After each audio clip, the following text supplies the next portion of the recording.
Have you ever wanted to wake up in paradise, but without blowing your entire life savings? I mean, imagine this. You're sipping rich Balinese coffee on a tiny terrace, the sun rising over emerald rice fields, and all you can hear are birds, crickets, and the soft hum of village life. Now here's the kicker. This moment, this view, that breakfast, it's all costing you less than a fancy cup of coffee back home. Yep, this is Bali, but not the Bali of overpriced cocktails, crowded resorts, or Instagram-only itineraries.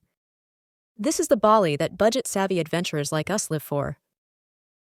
In the next few minutes, I'm going to show you exactly how to explore Bali like a local, eat like royalty, and sleep like a dream, all on a backpacker's budget, without sacrificing the soul of your journey. So grab your notepad and settle in. By the end of this video, you'll know exactly how to experience the very best of Bali, the smart way. And hey, if you're new here, welcome to the Prudent Traveller community. Don't forget to subscribe for more smart, soulful travel inspiration. All right, let's dive in. So first off, why is Bali such a perfect destination for travelers like you and me? Well, Bali is one of those rare places where you can truly stretch every dollar and still get moments that feel 5-star. And I'm not exaggerating. The key is knowing where to look and how to live like the locals do. You see, it's not just about cheap flights or discount deals. It's about shifting your mindset from tourist to explorer. Because Bali is one of those places that rewards curiosity. The more local you go, the richer your experience becomes, and the less you actually spend. I'll never forget my first time landing in Denpasar. I skipped the airport taxi stand, walked 100 meters outside the gate, and got a ride for half the price using the Grab app. That one move saved me enough for a full day's worth of meals at a local warung. And that kind of smart travel thinking, that's what this whole trip is going to be about. Let's talk accommodation, because let's face it, this is where most people overspend, but not you, not us. Now you could blow $300 a night at a beachside resort in Seminyak. But here's a secret. Some of the most memorable stays in Bali are in humble family-run homestays tucked behind jungle paths and rice terraces. Picture this. You walk through a little wooden gate into a lush courtyard where frangipani trees bloom. Your host greets you, not with a receptionist's smile, but with genuine warmth, like you're an old friend coming home. Your room? It's simple. Maybe a wooden bed with hand-woven sheets, a fan slowly turning overhead and outside your door? A terrace with a view of Mount Agung in the distance. There's a rooster crowing somewhere. A breeze rustles the palms. And in the morning? Homemade banana pancakes, sliced watermelon, and strong Balinese coffee served with a smile. All of this for $10 to $15 a night. No joke.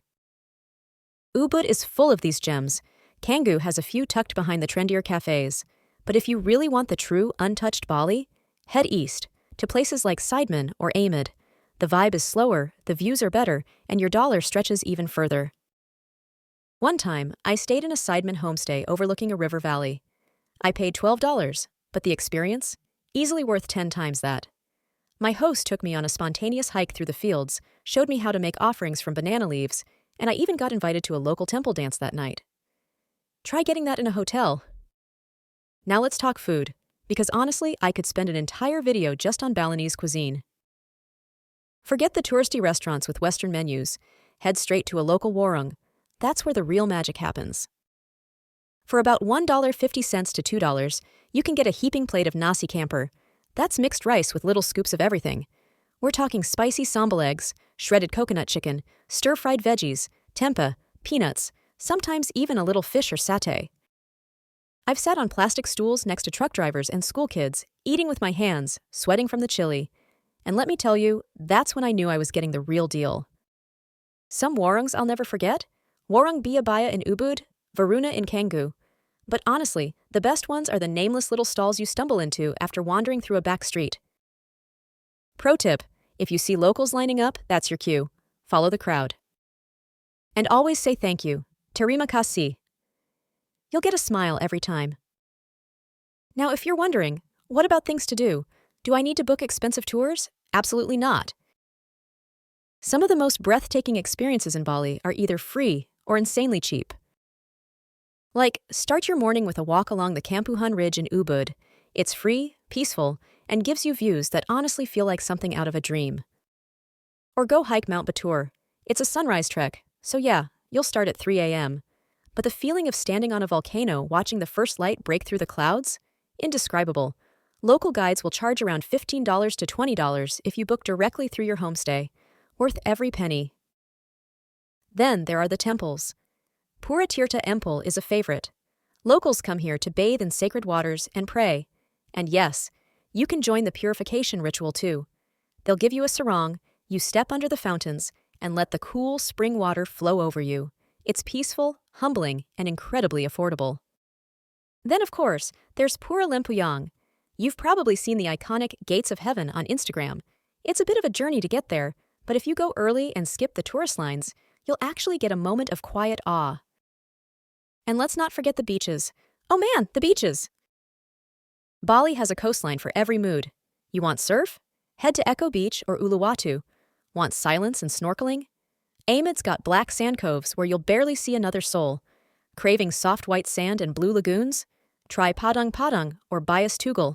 And the best part? All of them are free.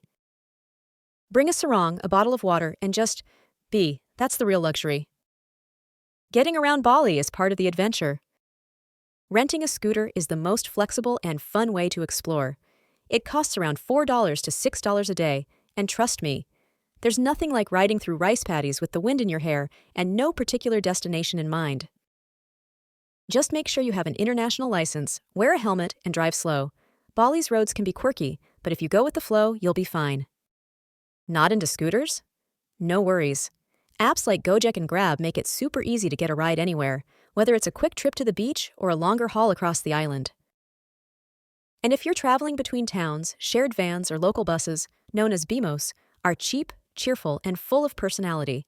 You may not know exactly when you'll arrive, but you'll definitely collect a story or two along the way. Here's the truth, my friend. Bali isn't about how much money you spend. It's about how deeply you immerse. The more you let go of expectations and lean into the rhythm of local life, the more the island opens itself to you. You'll come for the beaches, but stay for the smiles. You'll arrive with a plan, but leave with a heart full of unexpected moments.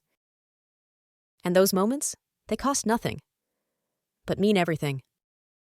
So if you're dreaming of Bali, but your wallet says otherwise, I'm here to tell you, it's absolutely possible. You just need to travel smart, travel slow, and stay curious.